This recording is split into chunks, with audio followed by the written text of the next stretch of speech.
मित्रांनो, बांगलादेशमधील हिंदूंवर एवढा अत्याचार होतो तुम्ही बघितलं असेल. आता रिसेंटली न्यूज आले की एका हिंदू व्यक्तीला पूर्ण ठारपणे मारण्यात आले, म्हणजे त्याला जिवंतपणे जाळण्यात आले.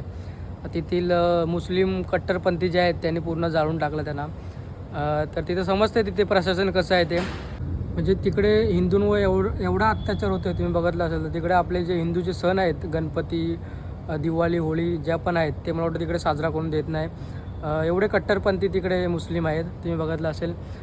मी तर असं बोलेल की आपलं जे सरकार आहे त्यांना असंच निवेदन करेल की जेवढे पण बांगलादेशमध्ये हिंदू आहेत जास्त संख्या नसणार, खूप कमी आहे संख्या तिकडे, म्हणून त्यांच्यावर अत्याचार होतो आहे. तर त्यांना भारतात बोलवा. असे पण आपले भारतात बरेच बाहेरचे लोक येतात, इकडे राहतात.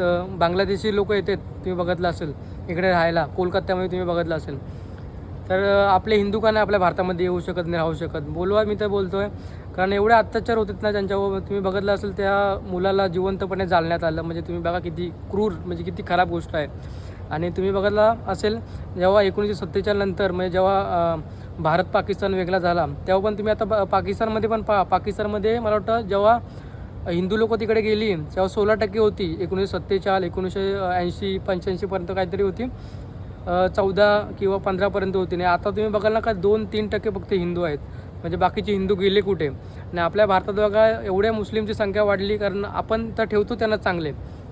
तर हे खूप मला वाटतं अत्याचार होतात, खूप खराब गोष्टी होतात हिंदूंवर, जे पाकिस्तानमध्ये असतील किंवा बांगलादेशमध्ये असतील.